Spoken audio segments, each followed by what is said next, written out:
tous. Écoutez, merci beaucoup pour l'invitation. Je pense qu'en toute humilité, je vais probablement pas pouvoir vous éclairer réellement sur le sujet sur lequel vous travaillez le plus, mais peut-être vous donner un éclairage sur une des technologies qui est en train d'être développée aujourd'hui et qui est de plus en plus utilisée.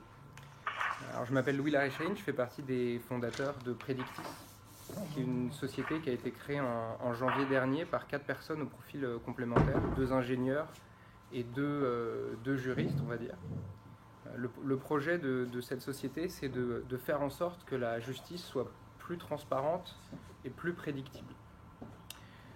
Le cœur de notre métier, c'est de construire un algorithme qui comprend le langage naturel et qui est capable de venir lire très rapidement des centaines, voire des milliers de décisions de justice afin d'en extraire des informations qui sont ensuite restituées sous forme de statistiques ou sous forme graphique. Aujourd'hui, on est capable de faire plusieurs choses, de calculer par exemple les chances de succès d'un contentieux devant une juridiction particulière avec une fenêtre temporelle ou géographique, pour ainsi comparer s'il y a plus de chances d'obtenir gain de cause devant la cour d'appel de Douai que devant celle de Nîmes par exemple. On est aussi capable de venir estimer le montant des indemnités qu'il est possible d'obtenir à l'occasion d'un contentieux là encore spécifique. Une fois de plus, on peut obtenir une granularité en fonction du temps ou de la géographie. Et on travaille également sur une troisième fonctionnalité qui, avec les 2 premières, constitue un peu le triumvirat de la justice prédictive aujourd'hui, qui est l'identification des éléments de fait ou de droit qui ont eu le plus d'impact sur la prise de décision juridictionnelle. Donc ça utilise des techniques de machine learning et donc l'outil apprend des documents qui lui sont fournis, notamment des décisions de justice, pour faire ressortir ces arguments. Alors, on est toujours en version bêta, donc ça veut dire que l'outil est en cours de développement, c'est pas terminé. Néanmoins, on a lancé plusieurs partenariats. L'objectif, c'était de faire en sorte d'éviter une fracture numérique et de prendre en compte dès le développement de l'outil plusieurs professions juridiques et à l'intérieur de ces professions plusieurs types de représentants afin d'être sûr d'éviter une fracture numérique et de faire en sorte que l'outil bénéficie à tout le monde. Donc on a ainsi eu des partenariats avec des gros cabinets d'avocats multiservices anglo-saxons comme Dentons ou Taylor Wissing, des plus petites boutiques à Montpellier, à Aix, parfois spécialisées dans différentes matières, propriété intellectuelle, droit social, etc.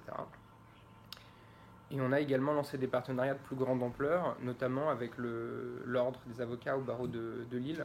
Donc l'idée, c'est d'organiser un premier déploiement à grande échelle de la solution pour voir si elle plaît, continuer à recueillir des avis, avoir des suggestions d'amélioration fonctionnelle et ergonomique, et aussi pouvoir mettre en place des indicateurs de performance afin de documenter plus précisément le gain de temps, le gain d'utilité, l'amélioration des modes alternatifs de règlement des litiges, éventuellement détecter des effets performatifs, voir s'il y a réellement une évaporation du contentieux en cas de déploiement à grande échelle. Qu'est-ce qu'on espère, puisque c'est censé inciter à la négociation. Donc voici en quelques mots qu'est-ce que ça fait, à qui ça s'adresse et quels sont les effets bénéfiques qu'on en attend. Moi j'aimerais, comme première question, donc en réalité, vous moulinez à partir de quoi? C'est-à-dire quel est le fichier sur lequel vous moulinez? Alors, initialement, on avait commencé avec les bases qui sont en open data. Donc, c'est principalement ce que vous trouvez sur Légifrance. Ça correspond aux bases CAP et JAD, qui sont en fait assez restreintes, puisque par exemple sur CAP, on trouve un peu plus de 60 000 décisions, alors que sur Jurica, qui est l'équivalent payant, qui est transmis non anonymisé par la Cour de cassation, qui est ensuite anonymisé par les éditeurs juridiques et vendu à nos autres avocats, on en trouve 1 220 000 à peu près. Donc il y a un vrai écart. Pour vous, l'algorithme, c'est quoi et quand on est par effet performatif? Alors, c'est vrai qu'un algorithme, c'est un peu un buzzword, on peut y mettre beaucoup de choses. Un algorithme, c'est un programme informatique qui est créé par un humain, donc ça c'est peut-être une des premières alertes qu'on doit avoir, c'est qu'il est nécessairement partial. On ne crée pas des algorithmes objectifs, il y a toujours quelqu'un qui est derrière avec ses choix, ses failles, ses défauts, puis ses qualités aussi. Donc c'est un programme qui s'exécute automatiquement, normalement dans le but auquel on l'a programmé. Là en l'occurrence, le cœur de notre algorithme, c'est une adaptation de SyntaxNet, qui est un dependency parser. Donc c'est un petit programme qui vient comprendre les liens dans le langage naturel, et en particulier nous, selon notre entraînement, le langage juridique naturel français, afin d'en extraire du sens. Il vient comprendre la force des liens grammaticaux, il vient comprendre les relations entre les phrases. En fait, il lit le langage. On lui fait apprendre des dictionnaires, de synonymes, des dictionnaires juridiques pour qu'il puisse en comprendre le sens. Et c'est ça qui ensuite est restitué sous forme graphique ou sous forme de statistiques. Et la deuxième question, qu'est-ce que c'est que l'effet performatif? C'est le nom un peu savant de ce qu'on appelle la prophétie autoréalisatrice. C'est une des inquiétudes majeures quand on met en place des algorithmes à grande échelle. C'est qu'en fait, leurs préconisations finissent par entraîner la réalisation. Donc le fait de dire que sur ces cas-là, vous avez 0% de chance de gagner, eh bien peut-être que personne n'ira au contentieux, et du coup, il y aura effectivement 0% de chance de gagner, alors même que ce n'était pas nécessairement le cas. L'effet performatif peut cependant, s'il est contrôlé et s'il s'opère dans une certaine mesure, être positif. Ça peut permettre non pas d'uniformiser, mais d'homogénéiser la manière dont la justice est rendue sur le territoire. Et à cet égard, on pourrait peut-être réussir par ce biais-là à gommer des disparités qui ne correspondent pas à des écarts liés à des conditions socio-économiques ou liés à l'habitat ou aux habitus culturels. Par exemple, on sait que le licenciement pour faute grave est généralement moins requalifié sans cause réelle et sérieuse quand il est pour ivresse dans le nord de la France, et en particulier dans le nord-ouest, et qu'il est moins requalifié sans cause réelle et sérieuse quand on est dans le sud de la France pour injure. Donc là, on voit bien qu'il y a un facteur humain qui est pris en compte. L'alcoolisme est probablement plus élevé dans le nord, alors que l'injure est plus répandue dans le sud, et ce qui a un vrai impact. Là, il y a peut-être quelque chose à homogénéiser. Mais Par contre... Ça, la sociologie nous disait déjà. Alors là, on peut le mesurer par contre. A l'inverse, il y a certains écarts, comme celui du montant des prestations compensatoires. Qu'est-ce que vous voulez homogénéiser? Moi, je veux absolument rien Si vous homogénéiser. voulez dire il y a quelque chose à homogénéiser, qu'est-ce que ça veut dire? Je n'ai pas compris. Non, il est possible que l'effet performatif entraîne une forme d'homogénéisation. Ah d'accord. Donc le fait qu'un algorithme qui est utilisé à grande échelle ait un impact sur la réalité, en fait cette forme de prophétie autoréalisatrice, peut entraîner une forme d'homogénéisation, puisque les juridictions et les avocats et les justiciables vont se rendre compte qu'il y a des écarts parfois de 25 à 30% à cas similaires entre le nord et le sud, ou entre un point A et un point B. Par contre, ce qu'il faut bien savoir, c'est que la justice, elle doit s'adapter à ce qu'elle juge comme la règle de plomb des architectes de Lesbos, à ce qu'elle mesure. Elle ne peut pas être uniforme. Par contre, elle peut éventuellement être homogène. Et il faut bien comprendre que parfois, il y a des écarts qui sont justifiés. Par exemple, le montant des prestations compensatoires n'est pas le même partout. Et c'est normal, parce qu'il s'appuie sur un bassin d'emploi, sur une richesse économique, etc. Donc là, il y a des écarts qui sont justifiés. La punition de certains délits, par exemple, là, à mon sens, et je pense que vous partagez cette vision, il n'y a pas de raison qu'elle soit différente en fonction de l'endroit où on se trouve. Par exemple, une fraude ou un abus de bien social devrait en principe être réprimandé de manière homogène sur le territoire. Vous avez la gentillesse de poser cette question. Non, je ne partage Ouais, là, absolument on est pas. tous, Je ne partage absolument Ah pas non, votre avis. Personne, là, je pense. Non, parce qu'il y a quand même un facteur qui rentre en ligne de compte, qui est le pouvoir souverain du juge, quand même. Oui, puis Son intime conviction. avant même le pouvoir souverain du juge, l'individualisation de la peine. Alors, comme je l'ai rappelé en début tout à l'heure, je demande de ne pas chevaucher, sinon l'enregistrement part. En plus, alors je dis bonsoir à ceux qui sont arrivés sur la conférence téléphonique en cours de manifestation de conférence. Voilà, c'est ça que je dis vraiment, essayer de vraiment, dans la mesure du possible, je connais un peu le milieu professionnel, mais de ne pas, voilà, ni vous couper, ni vous superposer, parce que vraiment là, après, pour l'enregistrement, c'est très compliqué. Voilà, c'est ça que je voulais indiquer. Alors, c'est de ma faute, j'ai peut-être pas été assez précis. La justice prédictive permet d'avoir une granularité qui est extrêmement fine. Il ne s'agit pas là de cas généraux, il ne s'agit pas de sanctionner des cas généraux de la même manière. Il s'agit il faut descendre dans l'analyse, et le cas, c'est par exemple celui de quelqu'un qui est licencié, qui a 48 ans, 8 ans d'ancienneté, un salaire de X, qui était un salarié protégé, qui a tant d'enfants, qui a tant de revenus, qui a tel patrimoine, on peut avoir ce type de granularité. Donc ce n'est pas le cas général, hein. On a une finesse dans l'analyse, notamment grâce à la quantité de cas auxquels on a accès, qui est extraordinaire. C'est pas Monsieur X, c'est pas une fiche standard de la personne. On peut avoir énormément de facteurs. Donc, et c'est là où parfois c'est notable de constater une différence. Malgré la prise en compte de tous ces facteurs, il y a encore des écarts de 20, 30 ou 40%. Et c'est là où il y a peut-être une forme, non pas d'uniformisation qu'on rejette, parce que la justice, elle est souple, elle doit s'adapter, mais peut-être une forme d'homogénéisation qui ferait probablement faire mieux accepter certains jugements en disant que voilà, il y a moins d'écarts. Est-ce que l'origine de la technologie, qui est un peu outre-Atlantique, conduit pas quand même à générer une culture du précédent? Parce que c'est quand même un peu ça. Je rappelle qu'aux États-Unis, ils ont une table des peines avec, voilà, et donc, vous avez tué votre belle-mère à la hache, dans un soir de colère, c'est 10 ans de pénitencier. Si vraiment elle était particulièrement difficile et que ça a été fait sans méchanceté, à coup de matraque comme ça, mais sans méchante volonté, bon, enfin, je dirais du diabétisme, mais il y a quand même, il y a une pression. Et ça, bon, moi je ressens ça un peu. Je m'amuse un peu des réactions parce que la dernière fois avec M. Bustamante, il y avait la même chose. Dire, mais non, mais on ne veut pas que ce soit uniformisé.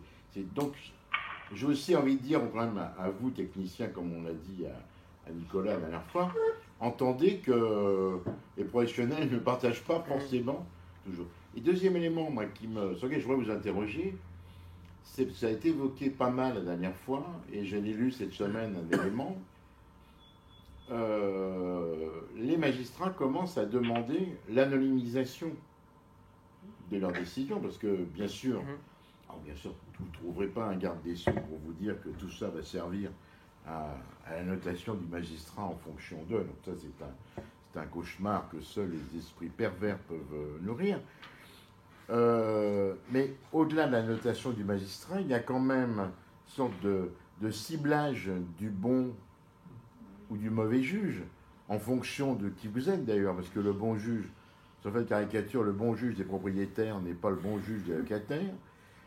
Est-ce qu'il n'y a pas un peu... Alors, qu'est-ce que vous, par exemple, parce que j'ai tiqué sur le fait que vous aviez des décisions qui sont non anonymisées, enfin, mais ça vous a un vrai problème. Est-ce que ça, vous pensez que ça va perdu? Est-ce que c'est déjà utilisé aujourd'hui? C'est-à-dire, contrairement, je m'arrêterai là, mais contrairement à ce que beaucoup de gens pensent, en réalité, ma carrière m'a permis de le voir, au judiciaire, les carrières sont régionalisées. C'est-à-dire que les gens bougent en réalité dans la cour d'appel, mais bougent très rarement dans la masse de cour d'appel en cour d'appel. Donc, on a quand même on va avoir une cartographie vraiment très très précise, mais qui n'est qu'une... voilà, est-ce que ça, vous en tenez compte? Quel est votre rapport finalement à la protection des données du magistrat, qui est aussi un être respectable? Vous posez, monsieur, plusieurs questions qui sont en fait d'ordre éthique. On va commencer par la dernière. On a la possibilité aujourd'hui, et ça a déjà été fait d'ailleurs, d'identifier des profils de magistrats en fonction des décisions qui sont rendues. Moi, à titre personnel, j'ai une formation d'avocat et j'essaie de me comporter, de faire en sorte que ces projets soient des projets responsables, cohérents avec l'idée que je me fais de la justice. Je refuse ce ciblage par magistrat. Je pense que c'est contre-productif et je pense que ça aurait un effet délétère. Les magistrats, on va dire, très orientés à gauche seraient dénoncés par la fachosphère et des magistrats très orientés à droite seraient la cible régulière du parti inverse. Ça aurait un impact catastrophique sur la justice. C'est absolument pas ce que nous souhaitons. Je pense au contraire que l'utilisation doit être faite d'abord dans l'intérêt de la transparence et de la performance du service public de la justice. Et c'est là-dessus où moi j'ai une conviction en tant que titulaire du CRFPA, en tant qu'acteur que j'espère responsable. Sur les données, il y a des choses qu'on peut faire et qu'on ne doit pas faire. On ne doit pas permettre, je pense, de faire de la justice prédictive sur des crimes. Calculer où est-ce qu'il est meilleur d'opérer, je ne sais pas, un viol sur mineur, alors même que nous, aujourd'hui, on est capable de constater des écarts qui sont parfois très importants, j'ai la sensation que c'est négatif. Pouvoir faire du ciblage ad hominem, j'ai la sensation que c'est négatif. Il y a plusieurs décisions comme ça et qui sont très importantes et que je pense nous allons déléguer à une entité composée de membres objectifs et indépendants pour trancher. C'est partagé par vos concurrents ou pas? Absolument pas. D'accord. Il y a des acteurs qui ciblent les magistrats pour... Tout à fait. D'accord, sur le marché français. Exactement. Enfin, si tant est que l'opinion politique des magistrats ait un rapport avec sa façon de juger ce qui reste à prouver. Il y a beaucoup de magistrats dits de gauche qui sont de parfaits chefs de juridiction et leur façon de juger est totalement devenue indépendante de leur opinion politique, je vous rassure, si j'ai besoin de le faire. Non, mais c'est aussi une image qui est très répandue en population, alors qu'en réalité, ça n'a pas grand-chose à voir. En fait, moi, je ne pensais pas à la problématique de l'opinion politique du magistrat. Je pense qu'on on s'en fiche tous. En revanche, on pourrait cibler le magistrat qui est plus généreux en termes de dommages et intérêts, etc. Donc là, si vous êtes... vous avez dit tout à l'heure, vous aviez une granulométrie quand même très fine. On va se retrouver à faire de la prédictibilité au sein d'un même tribunal. Et se dire, tiens, la chambre 2 par rapport à la chambre 4, vaut mieux saisir le jour où la chambre 2 statue, parce que si je prends le conseil des prud'hommes par exemple, c'est... Les avocats le savent. Et les avocats le font déjà. Non mais, ok, Ça démocratise l'information. Ça démocratise l'information. On sait dans nos juridictions, on ne Oui. sait pas forcément... Enfin, moi je ne connais pas à Nice ce qui se passe. Moi je suis à Paris, je sais à peu près à Paris, mais à Nice, non. Donc voilà, j'ai... Tout à fait, ça garantit un accès plus démocratique à des informations qui sont de toute façon détenues par des avocats. Alors sur votre première question, monsieur, sur la culture du précédent, ne l'a-t-on pas déjà, en réalité? On sait bien que notre système n'est pas celui qu'on peut trouver aux États-Unis, mais en réalité, un avocat, au moment de plaider, se base certes sur l'interprétation de la loi, mais se base également sur l'interprétation de la loi qui a été faite par les juridictions précédemment. Cette culture du précédent, c'est celle qu'on apprend à la faculté, c'est celle dont on discute entre nous quand on compare nos résultats entre confrères. C'est celle que probablement vous avez en réfléchissant au Conseil d'État par rapport aux décisions qui ont été rendues précédemment. Ça, il faut pas mélanger les cultures de Cour suprême des premières et secondes instances, premièrement, et ne mélangez pas le judiciaire de l'administratif. La culture du précédent dans le judiciaire et, poliment, est quand même beaucoup plus limitée Tout à fait. que dans l'administratif. Donc c'est quand même des choses. Et la culture administrative du précédent, elle est liée à ce qui est jugé. Il n'est pas pensable qu'un décret ait une interprétation différente en fonction du territoire. Bien sûr. Ce qui n'est pas le vrai d'un contrat entre deux parties. Même si c'est le même type de contrat, c'est beaucoup plus compliqué. Ça laisse beaucoup plus de marge. Est-ce qu'il y a des questions de nos participants lointains? Non, moi non plus. Bon, ben, C'est clair, là. Donc finalement, loin des yeux, près du cœur, alors si je comprends bien. Voilà. Voilà. Oui, mais, J'ai deux questions alors. La première, c'est donc, je crois avoir bien entendu ce que vous avez dit, que vous allez nous donner ce genre d'informations.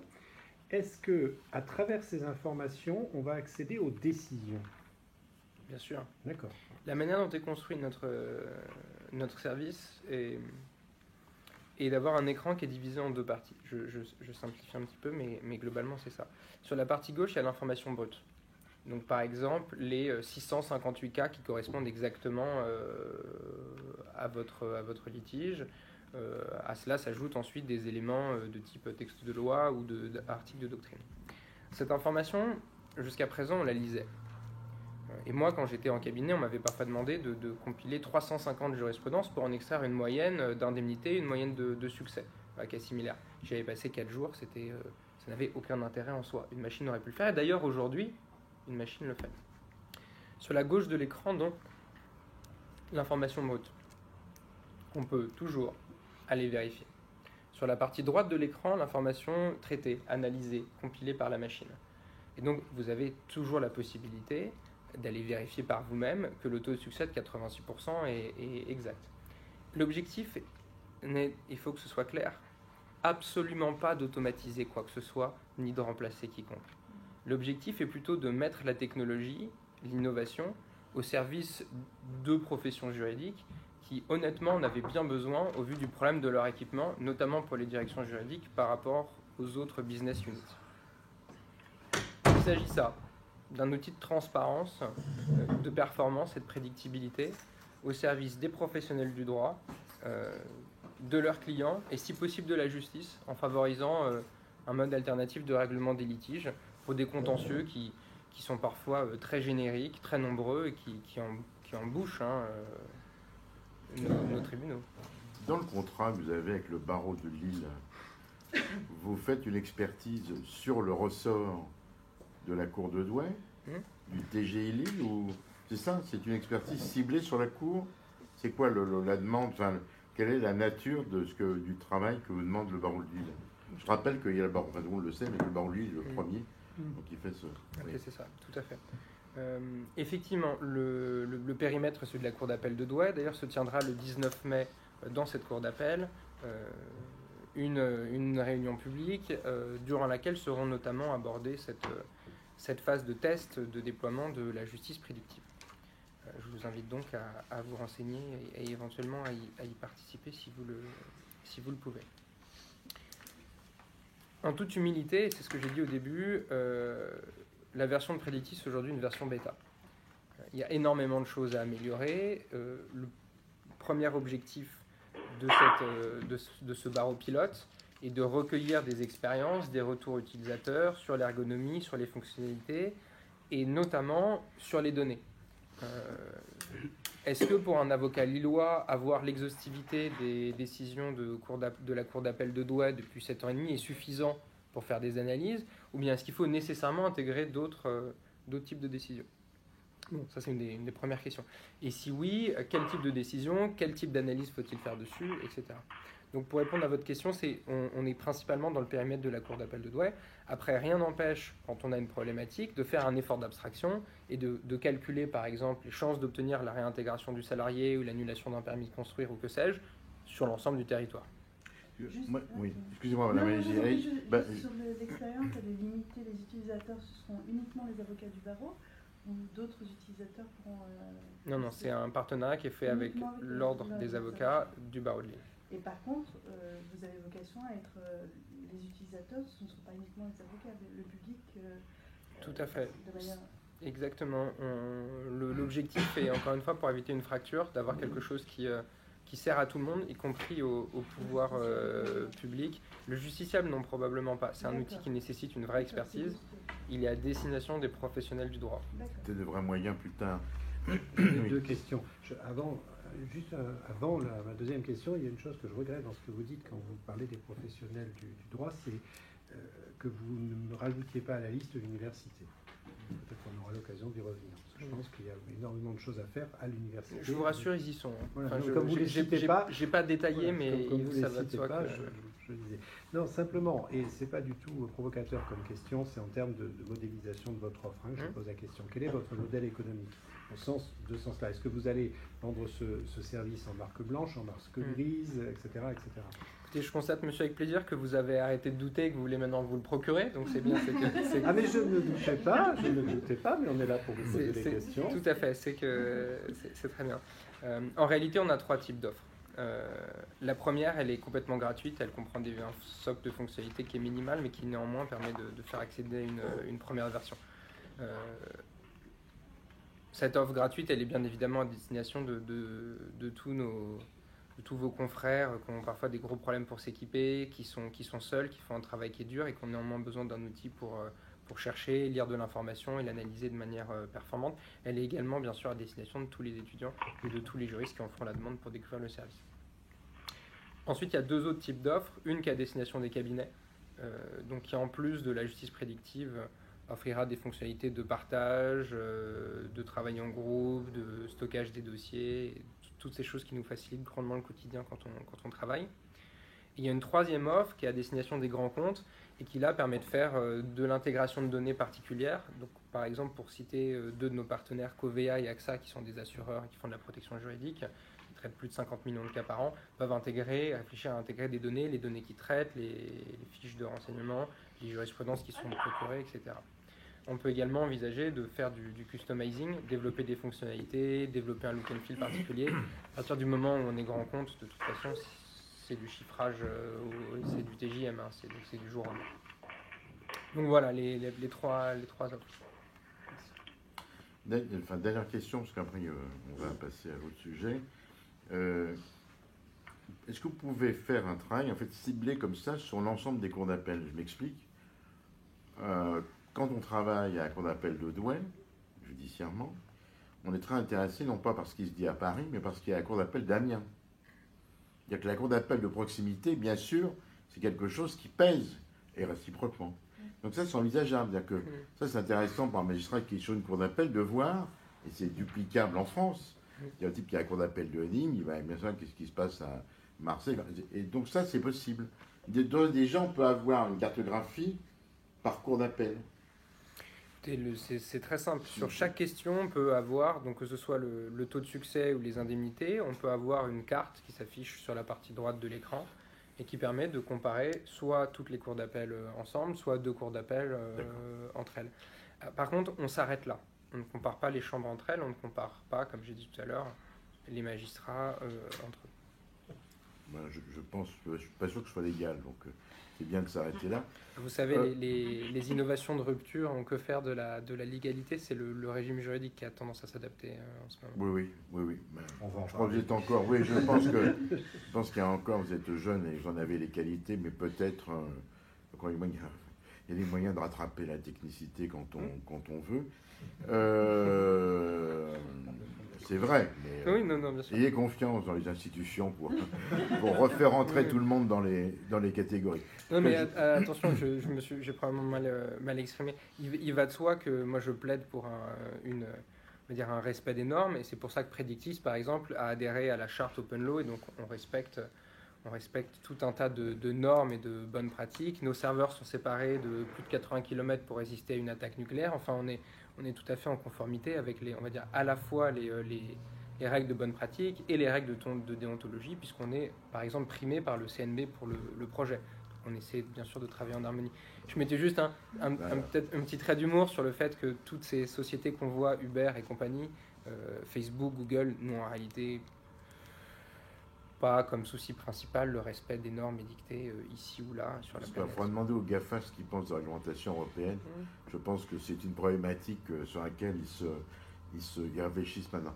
Je vais vous remercier. Vous avez tous et toutes remarqué que la meilleure façon d'enclencher des jeunes pousses efficaces, c'est de leur donner des tâches totalement aberrantes durant leur stage, comme celle de faire une moyenne sur 350 décisions, ce qui après les rend totalement fous, et ensuite ils font des logiciels pour trier.